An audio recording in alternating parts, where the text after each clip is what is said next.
Bismillahirrahmanirrahim. Assalamualaikum warahmatullahi wabarakatuh. Nama diberi Aina Batrisha binti Roslazia, PIT 19133, pelajar daripada Ijazah Sarjana Budaya Syariah dengan pentadbiran kehakiman semester 5 tahun ketiga. Jadi, hari ini saya berminat untuk berkongsi kepada anda semua berkenaan satu tajuk yang orang kata sangat menarik dan amat penting untuk dibahaskan dan diperbincangkan, yang mana ia bertajuk hakim wajib berlaku adil dan jauhi rasuah. Macam kita tahulah, institusi kehakiman ni perlu dipelihara kerana ia merupakan satu-satunya badan yang bertanggungjawab dalam menegakkan keadilan di dalam sesebuah masyarakat dan juga negara. Jadi, bila kita sebut je hakim, ia adalah simbolik. Oh, maksudnya kita dah tahu ini adalah badan perundangan kepada sesebuah negara.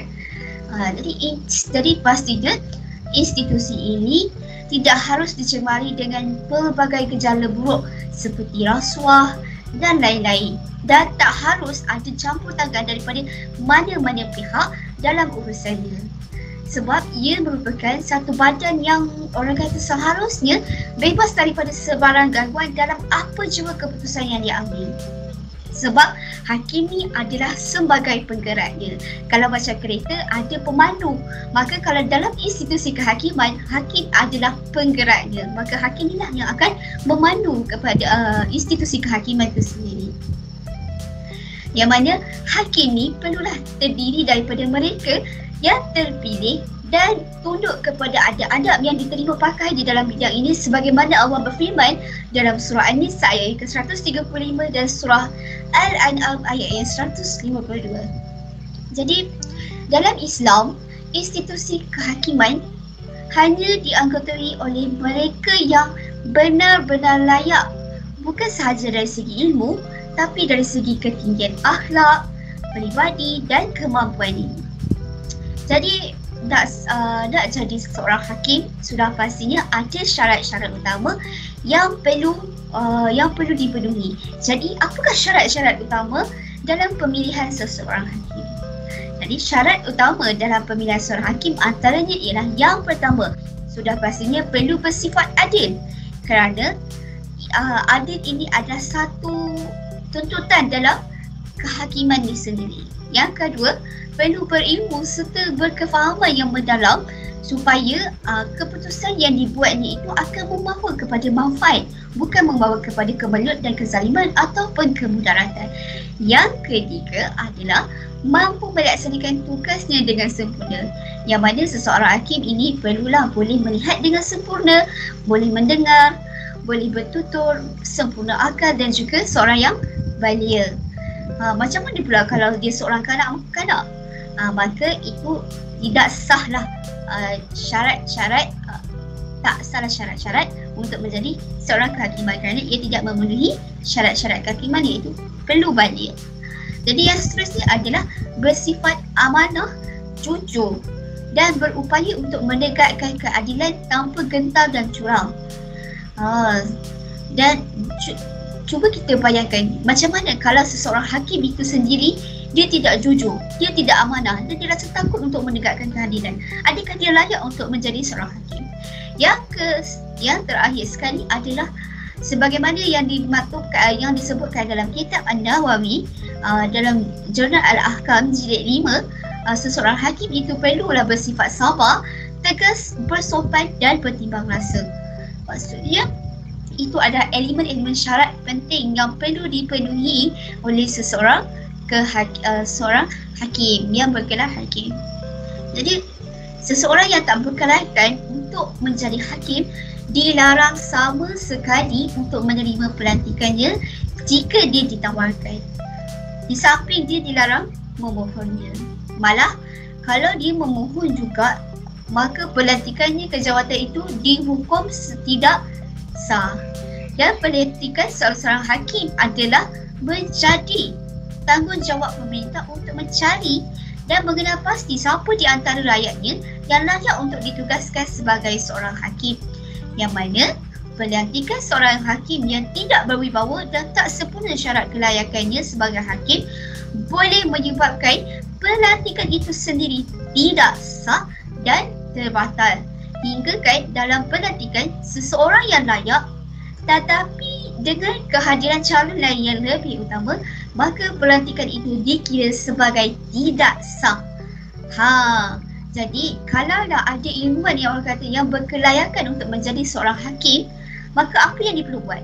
Apa yang dia perlu buat adalah dia wajib memperkenalkan dirinya kepada pemerintah jika tiada calon lain yang berkelayakan pada ketika itu.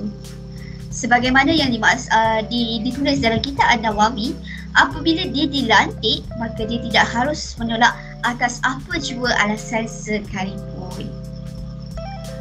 Jadi macam mana pula kalau seseorang hakim itu yang bertugas itu zalim ataupun jahil?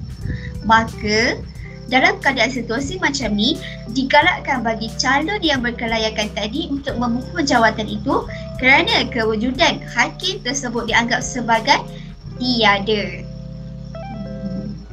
Jadi bila kita sebut pasal seorang hakim, sudah pastinya dia terikat dengan peraturan-peraturan di luar mahkamah semasa dia bertugas sebagai seorang hakim. Jadi mesti kita tertanya, apakah peraturan yang terikat di luar mahkamah semasa dia bertugas sebagai seorang hakim. Jadi peraturan yang pertama adalah dia tidak digalakkan untuk menceburkan dirinya di dalam perniagaan dan apa sahaja urusan muamalat harta benda. Yang seterusnya, dilarang sama sekali untuk menerima jemputan walimah daripada orang-orang yang terlibat di dalam kes yang diadilinya. Yang ketiga adalah dilarang berusaha untuk memenuhi keperluan dirinya yang boleh menimbulkan tobahan terhadap dirinya. Maksud kat sini adalah seseorang hakim tu dia perlu berusaha untuk memenuhi keperluan dia tu hanyalah sekadar, dia tak boleh melebihi. Kerana kalau dah lebih, maka dia boleh menimbulkan fitnah kepada diri dia sendiri. Dan yang terutama kat sini adalah dilarang sama sekali untuk menerima rasuah dan juga hadiah. Benda ni adalah satu asas yang sangat-sangat yang kuat yang perlu dielakkan oleh badan-badan kehakiman ataupun badan-badan perundangan. Dan yang terakhir sekali adalah dikehendaki untuk menaiki kenderaan khas ke mahkamah dan juga berpakaian khas.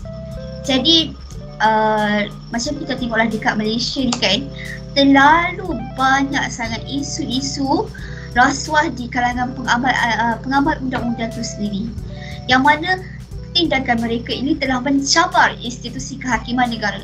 Jadi kesemua ulama bersepakat mengatakan bahawa apabila seseorang hakim itu menerima rasuah, maka apa sahaja keputusan pembicaraannya tidak harus dilaksanakannya. Justru sebagai seorang pemerintah wajib memecatnya pada saat itu juga, kerana dia sudah kehilangan sifat adil, malah dia telah bertukar kepada sifat fasik akibat perbuatannya itu, yang mana telah menjejaskan syarat utama dalam pelantikannya sebagai seorang hakim. Begitu juga dengan hadiah, dia juga dilarang menerimanya sekalipun terdapat hubungan kekeluargaan di antaranya dengan pemberi hadiah tu. Kenapa dikatakan sedemikian? Ini kerana mungkin dengan penerima itu boleh menyebabkan dirinya difitnah ataupun ditomah dan diragui kejujurannya dalam melaksanakan tanggungjawab disebabkan oleh dia menerima hadiah yang diberikan oleh pemberi hadiah itu. Atau ada kemungkinan ini dia sendiri akan bersimpati kepada pemberinya apabila dia membicarakan kesnya. Jadi ini adalah orang kata macam kita lah, bila orang dah bagi hadiah, sudah pastinya kita akan memiliki sifat ihsan. Maka dalam kehakiman dan juga institusi perundangan, maka benda ni harus dijauhkan. Yang mana keadaan ini akan memusnahkan hak pendakwa dan boleh menjejaskan keadilan yang menjadi tanggungjawabnya, yang mana untuk menegakkan keadilan. Jadi sebagai penutupnya, pihak berkuasa perlulah peka dan mengambil tindakan segera terhadap individu yang ada kaitan dengan penguatkuasaan undang-undang, khususnya seorang hakim, seorang peguam yang mengabaikan terhadap tanggungjawab masing-masing akibat penerimaan rasuah, hadiah, salah laku dan juga lain-lain. Renunglah, jadi marilah kita sama-sama renungkan peringatan Allah Subhanahu Wa Taala dalam surah An-Nisa ayat 58 yang mana mewajibkan seseorang hakim itu dilantik daripada kalangan yang ahlinya yang memiliki kekelayakan, dan apabila dia menghukum maka hendaklah dia menghukum dengan adil. Sesungguhnya Allah sentiasa mendengar lagi melihat apa yang dilakukannya. Jadi sekadar itu saja daripada saya. Segala yang baik itu daripada Allah Subhanahu Wa Taala dan yang lemah itu daripada diri saya sendiri. Semoga perkongsian ini dapat memberi manfaat, dan saya akhiri dengan wabillahi taufiq wal hidayah. Assalamualaikum warahmatullahi wabarakatuh.